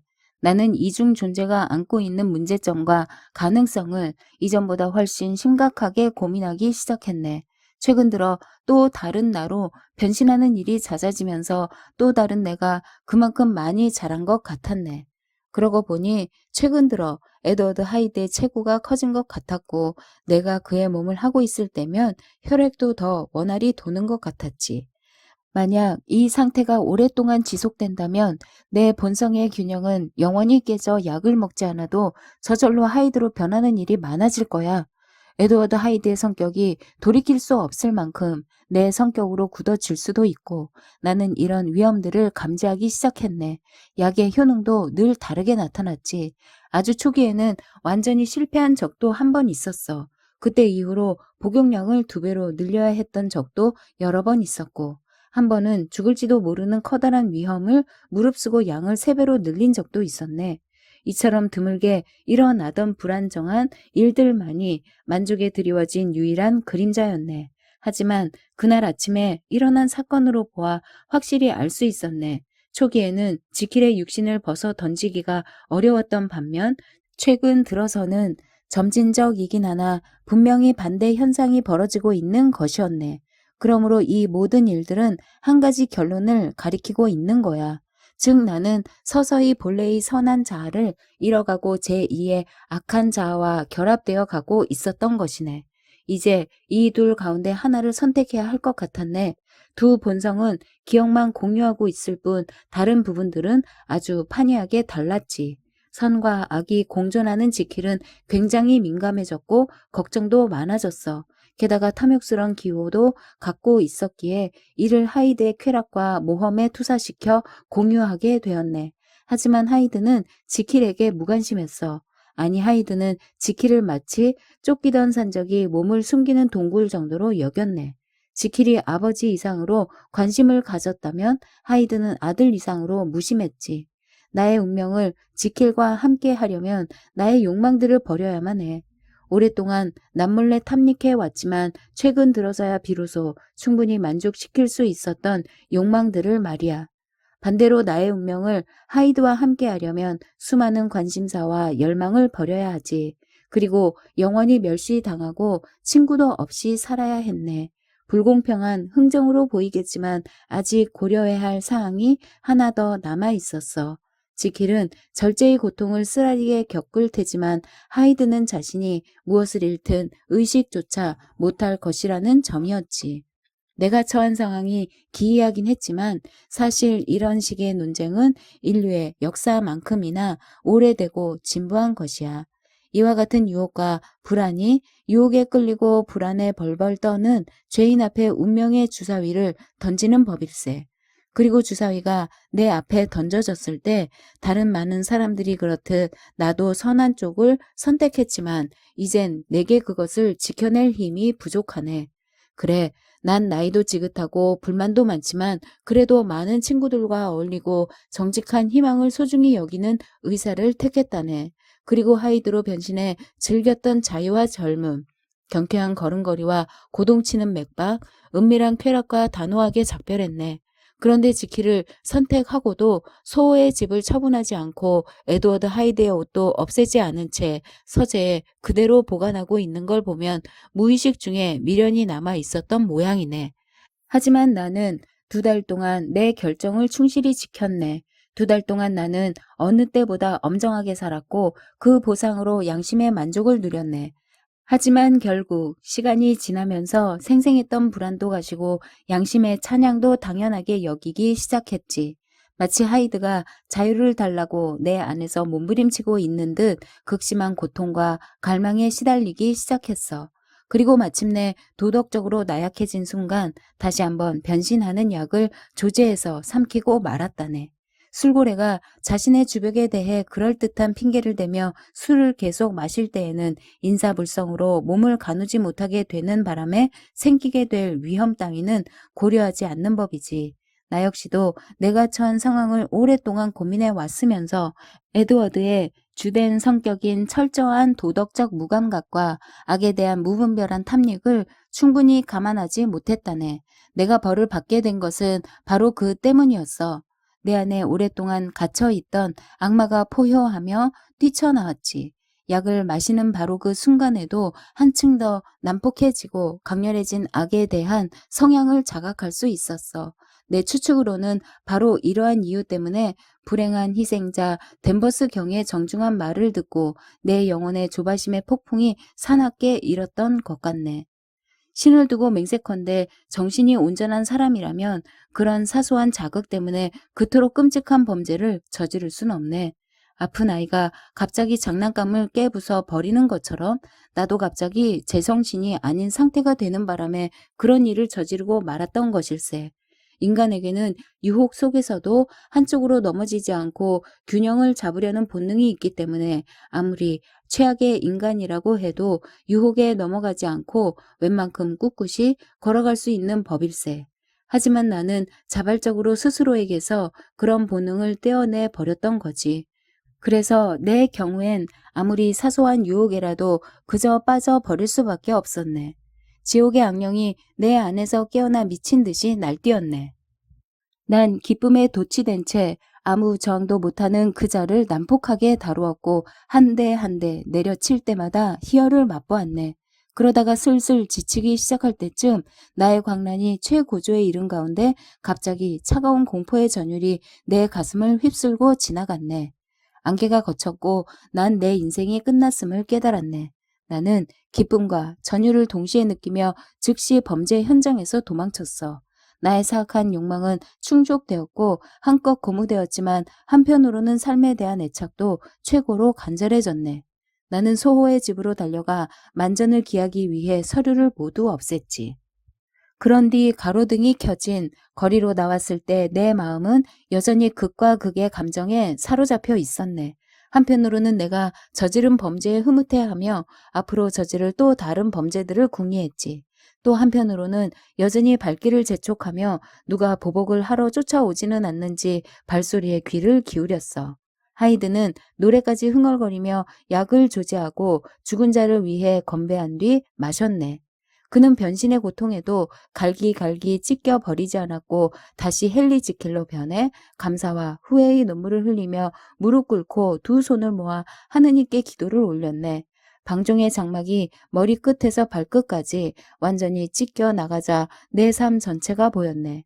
아버지의 손을 잡고 걸었던 어린 시절부터 시작하여 극기하며 고단하게 살아왔던 의사로서의 삶을 지나 그날 밤에 끔찍했던 참상의 순간까지 비현실적인 느낌으로 자꾸만 되풀이해서 이루어냈네. 난 크게 소리를 내지르고 싶었지만 그러지 못했고 내 의지와 상관없이 기억 속으로 밀어닥치는 그 흉측한 장면과 소리를 눈물로 기도로 억누르려 했네. 하지만 기도를 올리는 사이에도 내 악행의 추악한 얼굴이 영혼을 노려보고 있었네. 그런데 격한 회한의 감정이 서서히 가시면서 뒤이어 기쁨이 찾아왔네. 내 행실의 문제는 간단히 해결될 수 있었지. 이제부터 하이드가 세상에 존재하지 않게 만들면 되는 거였네. 내가 원하든 원하지 않든 나는 더 나은 존재로만 살아가면 되는 거였지. 아, 그 생각만으로도 얼마나 기쁘던지. 나는 기꺼운 마음으로 다시 삶의 제약을 겸허하게 받아들였네. 진심으로 포기했으며 그토록 자주 드나들던 문을 잠그고 열쇠를 짓밟아 버렸다네. 다음날 건물 위에서 그 살인 사건을 목격한 사람이 나타나 하이드의 죄가 만천하에 드러났어. 희생자는 세상 사람들에게 평판이 높은 자라는 소식도 전해졌지. 그것은 단순한 범죄가 아니라 비극적인 참사였어. 난 그 사실들을 알고 차라리 잘 됐다는 생각이 들었네. 교수형에 대한 두려움이 나의 선한 충동을 지지하고 지켜줄 테니까 말이야. 오히려 감사했네. 하이드가 살짝 고개만 내밀어도 모든 사람들이 달려들어 그를 잡아 죽이려 들 테니까. 이제 지킬의 모습을 지키는 일은 나에게 있어 도피처나 다름없었네. 나는 선행을 통해 지난날의 과오를 씻으리라 결심했고, 솔직히 말해 내 결심은 어느 정도 좋은 결실을 맺었네. 지난해 마지막 몇 달 동안 내가 얼마나 진지하게 고통받는 사람들을 구제하려 애썼는지 누구보다 자네가 더 잘 알 것이네. 다른 사람들을 위해 많은 일을 하면서 시간은 조용히 흘러갔고 그 정도면 행복하다고 여겨도 될 정도였던 것을 자네도 알 걸세. 선행을 베푸는 순수한 생활에 전혀 실증도 나지 않았네. 오히려 그런 생활을 날마다 더욱 완벽하게 즐겼던 것 같아. 하지만 나는 여전히 목적의 이중성에 시달리고 있었지. 날카로웠던 참회의 칼날이 점차 무뎌지면서 지금까지는 욕망을 마음껏 채웠으나 최근에는 사슬에 묶여 버려야 했던 나의 저급한 자아가 풀어달라고 으르렁거리기 시작했어. 하이드의 소생을 꿈꾸었던 것은 아니네. 그건 생각만 해도 소스라치게 놀라고 광분할 일이었으니까. 하지만 내 안에서 다시 한번 양심을 농락해 보고 싶은 유혹이 일었고 마침내 나는 평범하고 은밀한 죄인으로서 유혹의 공격 앞에 굴복하고 말았네. 모든 일에는 끝이 있게 마련이지. 가장 큼직한 통도 결국엔 채워지기 마련일세. 나는 악한 본성에 아주 잠깐 저 자세를 취했다가 결국 영혼의 균형을 무너뜨리고 말았네.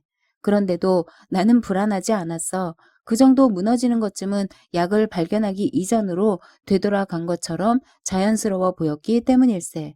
화창하고 맑은 1월의 어느 날이었지. 서리가 녹으면서 땅은 축축했고 하늘에는 구름 한 점 없었네.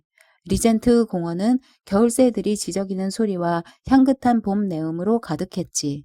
나는 햇살 좋은 벤치에 앉아 있었네. 내 안의 짐승이 기억의 편린들을 핥고 있는데도 숭고한 자아는 나중에 얼마나 후회하게 될지 모르고 꾸벅꾸벅 졸며 전혀 움직일 생각을 하지 않았네. 결국에는 나도 다른 사람들과 다를 바 없다고 생각했지. 그러다가 적극적으로 선의를 베푸는 나 자신과 선의를 베푸는 일을 등한시하는 잔인할 정도로 나태한 다른 사람들을 비교하며 씩 웃었어. 그런 허영심 가득한 생각을 하는 바로 그 순간 갑자기 현기증이 나며 지독한 메스꺼움이 일고 몸이 심하게 떨리기 시작했네. 그런 증상들은 곧 가라앉았지만 나는 기절하고 말았네. 다시 정신을 차리고 보니 생각할 때의 기질이 바뀐 듯했어. 훨씬 대담해지고 위험도 아랑곳하지 않았으며 의무의 굴레에서 벗어나 있었지. 아래를 내려다보니 줄어든 팔다리에 옷이 볼품없게 걸쳐져 있었네. 무릎에 놓인 손에는 힘줄이 붉어지고 털이 수북했어. 나는 또다시 에드워드 하이드로 변해 있었던 거야. 조금 전까지만 해도 나는 모든 사람들의 존경과 사랑을 한 몸에 받는 부유하고 훌륭한 사람이었는데 말일세. 그리고 내 집 식당에는 나를 위한 식탁이 차려져 있었을 테고 말이야. 그런데 이제 나는 세상 모든 사람들 공동의 사냥감이 되었고 집도 없이 쫓기면서 언제 교수대로 끌려갈지 모르는 악명 높은 살인자 신세로 전락하고 말았다네. 내 판단력이 흔들리긴 했어도 완전히 나를 저버리지는 않았어. 여러 번 목격한 바에 따르면 두 번째 자아로 변했을 때 능력은 더 예리해졌고 마음은 더 탄력적이며 자유자재로 변하는 듯 했어. 그래서 지킬이라면 무릎을 꿇었을 일에도 하이드는 중요한 순간에 벌떡 일어서고는 했지. 내 약은 서재의 유리로 된 진열장에 들어있었네. 어떻게 손에 넣을 것인가? 그것이 바로 내가 두 손으로 관자놀이를 눌러가며 풀어야 할 숙제였네. 실험실 문은 이미 내 손으로 폐쇄해버린 상태였지. 집에 들어가면 내 하인들이 나를 교수대로 넘길 게 분명했네. 결국 다른 사람의 손을 빌려야만 했는데 문득 레니언이 떠올랐어. 레니언에게 어떻게 연락하지? 또 어떻게 설득시키지? 거리에서는 잡히지 않는다 치더라도 레니언의 집까지 어떻게 가고? 그리고 생면부지의 불청객인 하이드가 어떻게 그 유명한 의사를 설득하여 동료인 지킬 박사의 서재를 뒤지게 만든단 말인가. 바로 그때 내게 원래 자아의 한 부분이 아직 남아 있다는 사실이 떠올랐네. 바로 지킬의 필체. 지킬의 필체로 편지를 써 보내면 된다는 생각이 번뜩 떠오르자 해야 할 일이 처음부터 끝까지 훤히 보였네. 그 즉시 나는 옷 매무새를 최대한 가다듬고 지나가는 마차를 불러 탔네. 때마침 머릿속에 떠오른 포틀랜드 거리에 있는 한 호텔로 향했지. 내 모습을 보고 마부는 웃음을 감추지 못했네. 내 옷에 감춰진 운명은 한없이 비극적이었지만 차림새 자체는 정말로 우스꽝스러웠기 때문이네. 내가 불같이 격노하며 이를 갈자 그의 얼굴에서 웃음이 싹 사라졌는데 그에게는 다행한 일이었고 나에겐 더욱더 다행한 일이었지. 그렇지 않았다면 당장 그자를 마부석에서 끌어내렸을 테니까 말일세. 호텔에 도착한 뒤 안으로 들어가며 잔뜩 화난 얼굴로 주위를 둘러봐서 종업원들을 벌벌 떨게 만들었네. 종업원들은 내 앞에서 눈짓도 교환하지 못한 채 지시를 고분고분하게 따르며 방으로 안내했고 필기 도구를 가져다 주었네. 내게 있어서 죽을 위험에 처한 하이드는 아주 낯선 존재였어. 과도한 분노로 몸을 떨었고 살인 충동으로 인해 극도로 예민해졌지. 또한 다른 사람들에게 고통을 주기를 갈망하고 있었어. 그렇지만 그자는 영악했네. 대단한 의지와 노력으로 분노를 억누르며 두 통의 중요한 편지를 썼는데 한 통은 레니언에게 보내는 것이었고 다른 한 통은 풀에게 보내는 편지였지. 그리고 편지가 제대로 발송됐는지 확인하기 위해 등기로 보내라는 지시를 내리며 편지를 맡겼네. 그 후 하이드는 하루 종일 손톱을 물어뜯으며 호텔방 난로 옆에 앉아 있었네. 두려움에 떨며 식사도 호텔방에서 홀로 했는데 웨이터가 잔뜩 주눅든 채 그 옆에 서 있었지. 그런디 밤이 깊어지자 그는 덮개가 있는 마차 한 구석에 앉아 런던 거리를 이리저리 돌아다녔네. 내가 하이드를 그라고 부르는 건 차마 나라고 말할 수 없기 때문일세. 그 지옥의 자식에게 인간적인 면모라고는 하나도 없었어. 그의 안에는 공포와 증오 외엔 아무것도 살지 않았네. 그러다가 마부가 의심을 품기 시작한 것 같아 마차에서 내려 걷기 시작했네. 맞지 않는 옷차림을 하고 있어서 사람들의 시선을 끌기 쉬웠지만 그래도 밤길을 오가는 행인들 속으로 걸어 들어갔네. 그의 마음속에는 공포와 증오, 그 두 가지 격렬한 감정이 폭풍우처럼 사납게 휘몰아쳤네. 공포에 쫓겨 발걸음을 재촉했고 혼잣말을 짓거리며 인적이 드문 길로 피해 다녔지. 시간을 재봤지만 자정까지는 아직도 꽤 남아 있었어. 한 번은 어떤 여자가 성냥갑 같은 것을 내밀며 말을 걸더군. 그가 여자의 얼굴을 세게 후려쳤고 여자는 달아났네. 레니언의 집에서 내가 진정한 나 자신으로 돌아왔을 때 오랜 친구가 느낀 공포에 나도 다소 영향을 받은 것 같긴 했지만 확실하지는 않네. 지난 시간들을 되돌아보며 느낀 혐오감에 비하면 그 친구의 공포는 바다에 떨어질 물 한 방울에 불과할 거야. 어쨌든 내게는 변화가 일어나 있었네. 나를 괴롭히는 것은 이제 더 이상 교수대에 대한 두려움이 아니라 하이드로 변하는 것 자체에 대한 공포였어. 얼마간 꿈을 꾸듯 몽롱한 상태로 레니언의 비난을 들은 것 같아. 그렇게 꿈을 꾸는 듯 몽롱한 상태로 집에 돌아와 잠자리에 들었지. 피곤했던 하루를 보낸 뒤라 나를 짓누르는 악몽조차도 깨우지 못하는 절박하고 깊은 잠 속으로 빠져들었네. 아침에 일어나자 몸이 떨리고 기운이 없었지만 기분은 상쾌했어. 하지만 내 안에 잠들어 있는 그 짐승을 생각하면 여전히 혐오스럽고 두려웠지. 물론 전날에 간담 서늘했던 위험도 잊지 않았네. 하지만 나는 다시 예전처럼 집에 와 있었네. 나의 집에 약이 있는 곳에 가까이 돌아와 있었어. 위험한 순간에서 벗어난 데 대한 감사의 마음이 내 영혼 안에서 어찌나 환하게 빛나던지 거의 희망의 빛에 필적할 만했네. 난 아침 식사를 한 뒤 한가로이 앞마당을 거닐며 기분 좋게 차가운 공기를 마시고 있었네. 그런데 바로 그때 또다시 변신을 예고하는 명확히 표현하기 힘든 그 느낌에 휩싸였네. 겨우 서재로 피할 정도의 시간밖에 없었고 다시 한번 하이드의 격정으로 미친 듯이 날뛰며 몸서리를 쳤네. 이번에는 약의 양을 2배로 늘리고서야 나 자신으로 돌아올 수 있었지. 그런데 애석하게도 6시간 뒤 비탄에 젖어 난로불을 바라보며 앉아 있는데 그 고통이 다시 찾아왔어. 그래서 또다시 약을 복용해야 했네. 간단히 말해 그날 이후로 체조를 할 때처럼 부단히 노력을 기울이고 즉시 약을 복용해야만 지킬의 모습을 지킬 수 있게 되었네. 밤낮을 가리지 않고 몸이 떨리는 전조 증상에 시달렸어. 무엇보다도 잠이 들거나 의자에서 깜빡 졸기라도 하면 어김없이 하이드로 변해 깨어났네. 이처럼 파멸이 닥칠까봐 끊임없이 긴장했고 내가 자초한 형벌이긴 하지만 인간으로서 도저히 견디지 못할 정도로 잠을 이루지 못한 탓에 나는 본래의 나이일 때에도 초조함에 사로잡혀 얼이 빠지고 몸과 마음의 기운이 하나도 남지 않게 되었어. 그렇게 허약해진 채로 오직 한 가지 생각, 즉 나의 또 다른 자아에 대한 공포에 사로잡힌 사람이 되어버렸네.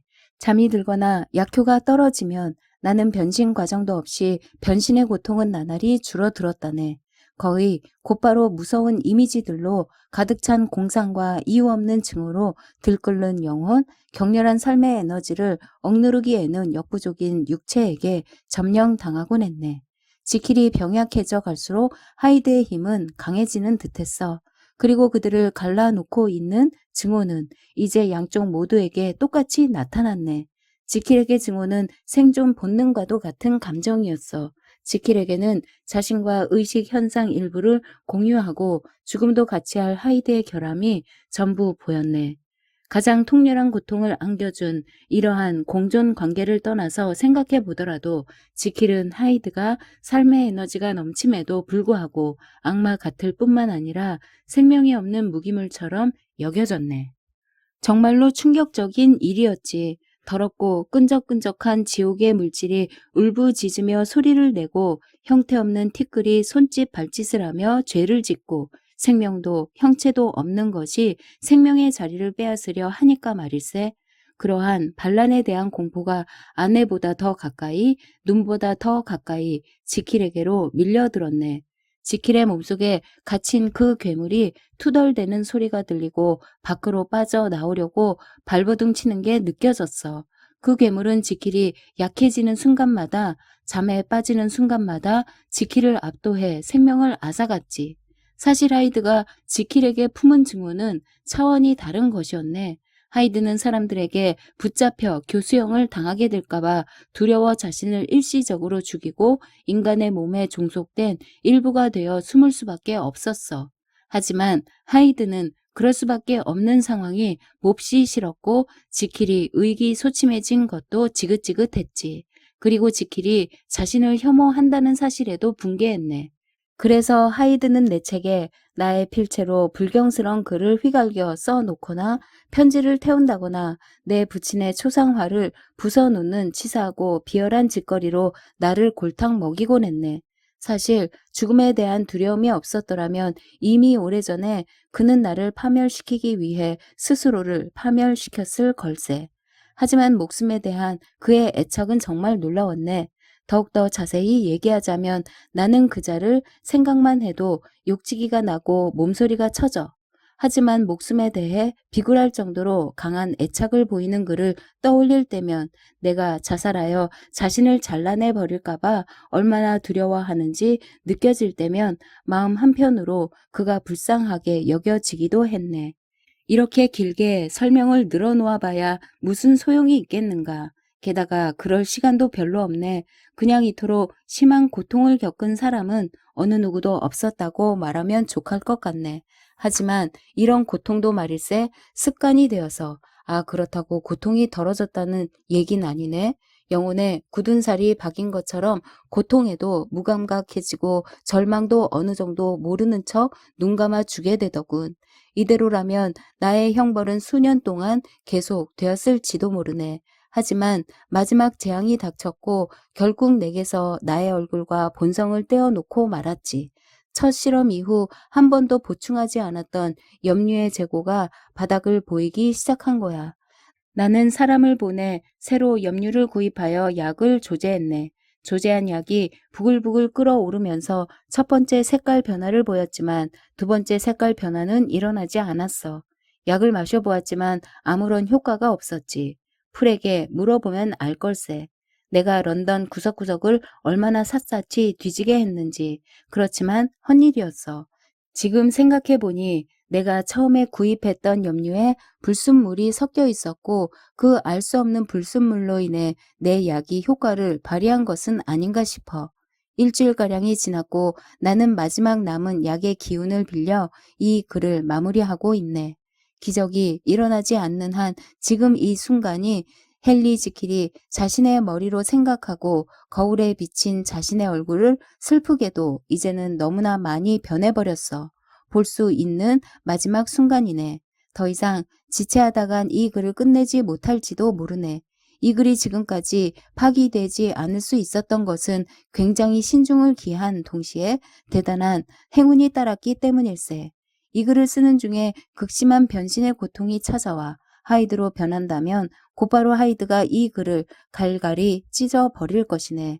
하지만 내가 이 글을 따로 잘 감춰 놓은 뒤 얼마간 시간이 흐르고 나서 하이드로 변신한다면 오로지 자기 자신만 생각하고 순간순간에만 집중하는 하이드의 성향 덕분에 이 글은 치사한 분풀이를 피해 무사히 살아남을 수 있을지도 모르겠네. 우리 둘에게 서서히 다가오고 있는 비극적인 운명은 이미 그를 변하게 했고 압박했네. 지금으로부터 30분이 지나면 나는 다시 그리고 영원히 그 혐오스러운 존재로 변해 있을 걸세. 아마 의자에 앉아 몸을 떨며 울고 있겠지. 아니면 극도의 긴장과 두려움에 사로잡힌 채 지상에서 마지막 피난처나 다름없는 이 방을 왔다 갔다 서성이며 뭔가 위협적인 소리가 들리지는 않는지 귀를 기울이고 있겠지. 하이드가 교수대 위에서 죽을까? 아니면 마지막 순간에 용기를 내어 스스로를 놓아줄까? 오직 하느님만이 아시겠지만 난 어찌 되든 개의치 않아. 지금 이 순간이 내 진정한 죽음의 시간이며 이후 일어나는 일은 내가 아니라 하이드와 관련된 일이니까. 그럼 이제 그만 펜을 내려놓고 내 고백의 글을 봉하면서 불행한 헨리 지킬의 삶을 마감하고자 하네. 부록, 우리의 내면에는 선과 악이 공존한다. 지킬 박사와 하이드로 시대를 앞서 인간의 이중성을 파헤친 작가. 지킬 박사와 하이드가 실존 인물이었다고? 소설의 주인공이 실제로 존재하는 인물일 수도 있을까? 로버트 루이스 스티븐슨이 태어나기 전 그의 고향 에든버러를 떠들썩하게 한 사건이 있었다. 윌리엄 브로디라는 사람이 절도죄로 교수형을 당한 사건으로 평범해 보이는 이 사건을 유명하게 만든 것은 그가 교수형을 당하기 불과 일주일 전만 해도 배심원 자리에 앉아 있었다는 사실이다. 윌리엄 브로디는 에든버러에서 존경받는 시의회 의원이자 유명한 가구 제작자였다. 그는 변호사 할아버지, 사업가 아버지 아래에서 유복하게 자랐으며 주변에선 청렴하고 겸손한 사람이라는 평판을 받았다. 상인조합의 대표를 맡을 정도로 명성이 자자했던 그는 가구 제작뿐 아니라 여러 가지 물건을 만드는데 능숙했는데 하필 열쇠와 자물쇠를 제작하는 데에도 특출했다. 그는 낮엔 존경받는 장인으로 가구를 제작했고 밤엔 복제한 열쇠로 절도를 일삼았다. 이 이중 생활은 무려 20년 동안 지속되었는데 점점 절도의 규모가 커져 절도단을 꾸리게 되면서 결국 꼬리가 잡혔다. 로버트 루이스 스티븐슨은 윌리엄 브로디의 철저한 이중 생활에 깊은 영감을 받아 10대 때 그에 관한 희곡을 썼고 인간의 이중적인 모습에 대한 고찰을 더욱 발전시켜 마침내 지킬 박사와 하이드라는 걸작을 써냈다. 지킬 박사와 하이드 속에 반영된 영국 사회, 미치광이로 여겨지던 과학자들. 지킬 박사의 집은 한때 외과 의사가 강의를 했던 건물로 해부학 강의실이 딸려 있다. 지킬 박사는 그 강의실을 화학 실험실로 개조하여 인격을 분리하는 실험에 몰두한다. 소설에서 그의 실험실은 다소 괴기하고 음침하게 묘사되는데 이는 과학과 의학에 대한 당대의 인식을 반영하고 있다. 작가 스티븐슨이 살았던 에든버러는 해부학 연구의 중심지였다. 해부학을 공부하고자 학생들이 몰려들자 연구 실습용 시체가 필요해졌는데 과열된 학구적 열망으로 학생들과 학자들이 몰래 무덤을 파고 시체를 훔쳤으며 공공연한 불법 거래가 이루어졌다. 이로 인해 경악스러운 사건, 웨스트포트 연쇄 살인 사건이 일어났다. 실습용 시체의 수요가 점점 늘어나 시체를 구하는 것이 어려워지자 불법 시체 도굴꾼이었던 윌리엄 버크는 일부러 살인을 저지르고 그 시체를 실습용으로 판매하였다.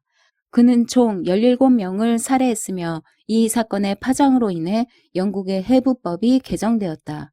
로버트 루이스 스티븐스는 이 사건을 그대로 반영한 단편 소설 시체 도둑을 쓰기도 했다. 당시 과학자들의 실험실은 공식적인 연구소라기보다 개인적인 작업실에 가까웠다. 과학 발전에 과도기였던 만큼 실험 주제가 특이하거나 비정상적으로 보이곤 했으며 새로운 학문과 맞물려 일어난 범죄와 살인 사건으로 인해 과학자와 실험에 대한 인식이 좋지 않았다. 지킬 박사와 하이드를 비롯해 그 당시의 소설 속에서 많은 과학자들이 미치광이 이미지로 묘사되는 이유이다. 해가 지지 않는 나라 대영 제국. 지킬 박사와 하이드가 출간된 1886년은 대영 제국의 황금기였던 빅토리아 시대였다. 당시 영국은 식민지 개척에 앞장서 전 세계의 4분의 1이나 되는 식민지를 가진 인류 역사상 가장 넓은 나라였다. 오늘날에도 영어가 전 세계 공용어로 통용되고 시간 체계가 영국 그리니치 천문대를 원점으로 하며 양복이 전 세계의 정장이 된 것은 막강했던 대영 제국의 영향력 때문이다. 영국이 대영 제국이 될 수 있었던 것은 산업혁명 때문이었다. 산업혁명은 18세기 중반 영국에서 시작되어 19세기 후반 석탄의 발견과 증기기관의 발명으로 가속화되었다. 새로운 동력원은 운송수단을 발전시켰고 강철이 개발되어 해양 기술이 크게 발전했으며 기계식 분업으로 생산량도 크게 증가했다. 이러한 발전에 힘입어 영국은 유럽 각국보다 훨씬 더 강력한 자본력을 갖게 되었고 본국과 멀리 떨어진 지역까지 식민지화하며 세력을 확장할 수 있었다. 식민지의 확대는 영국 경제를 촉진했기에 영국은 더욱더 식민지 확장에 열을 올렸는데 작가 스티븐스는 조국의 이런 행태를 비판했다.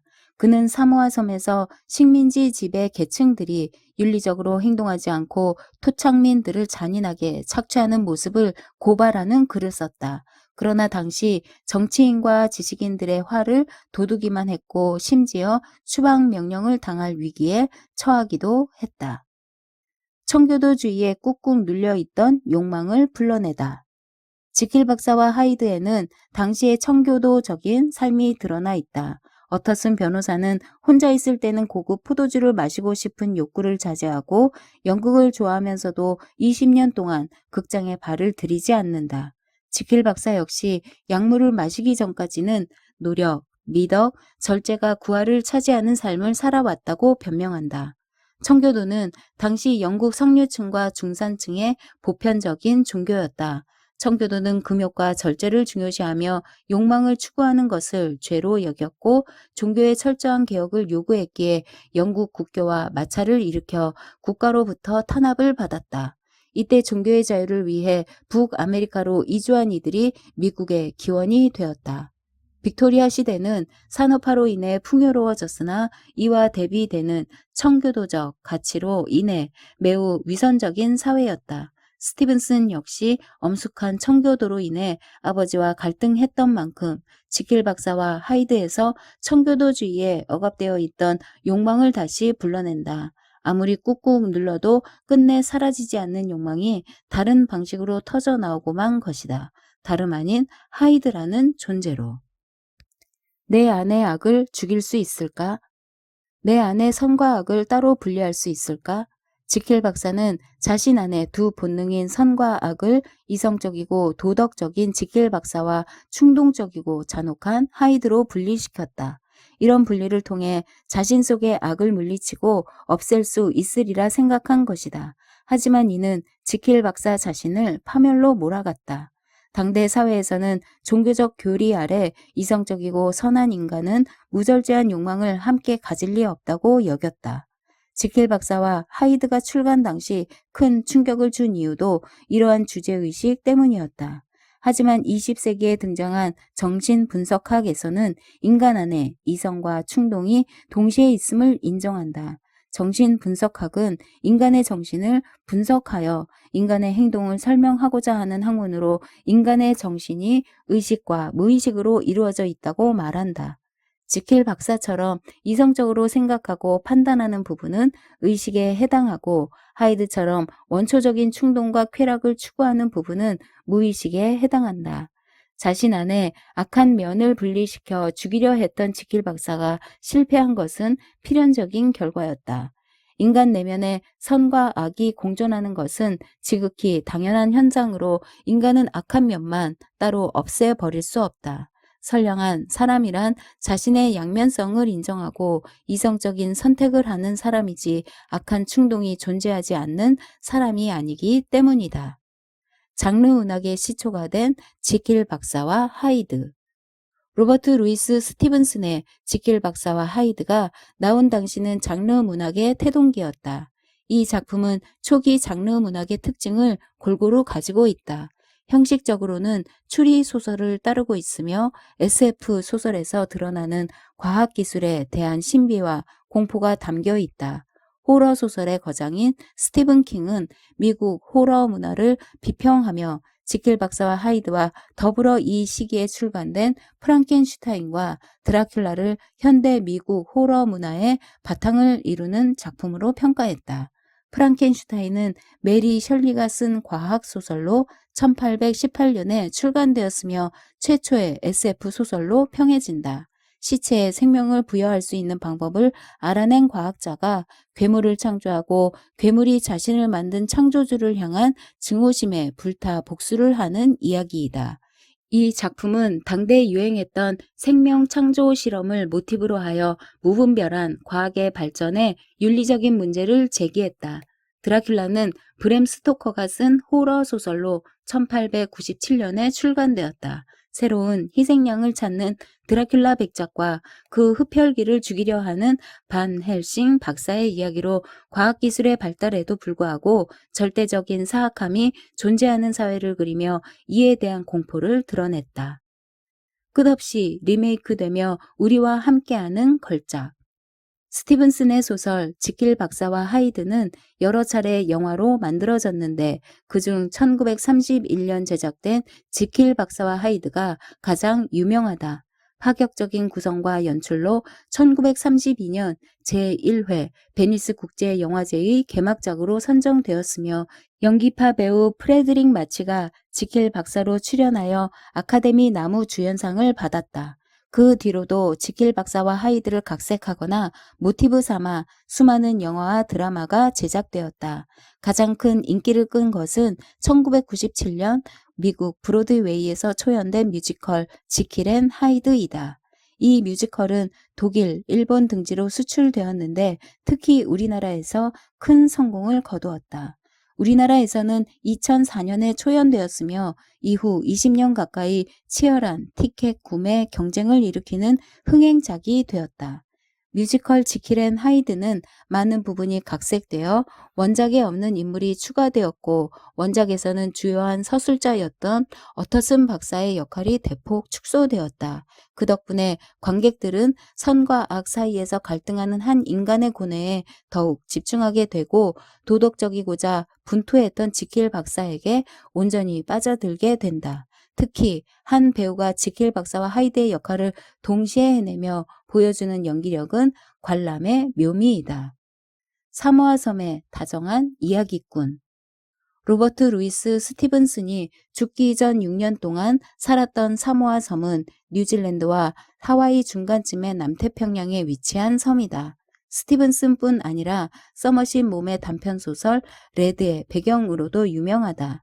이 섬은 적도 가까이에 위치해 열대 기후를 띠고 있으며 무성한 열대우림, 웅장한 폭포, 푸른 바닷물로 가득 찬 거대한 분화구 등 빼어난 자연 경관으로 많은 이들을 매혹시킨다. 스티븐스는 죽어서도 사모아 섬에 묻히고 싶다고 말했을 정도로 이 섬을 사랑했다. 사모아인들을 자신들과 친밀한 관계를 맺은 그를 이야기꾼이라는 뜻의 투시탈라라고 불렀다. 그가 죽었을 때 집 뒤편 언덕의 꼭대기에 묻히고 싶다는 그의 바람을 이루어주기 위해 사모아인들은 하루를 꼬박 세워 길을 만들었다고 한다. 그리고 그를 기리는 성대한 전통 장례를 치러주었다. 현재 사모아 섬에는 그의 집을 보존해 놓은 로버트 루이스 스티븐슨 박물관이 있다.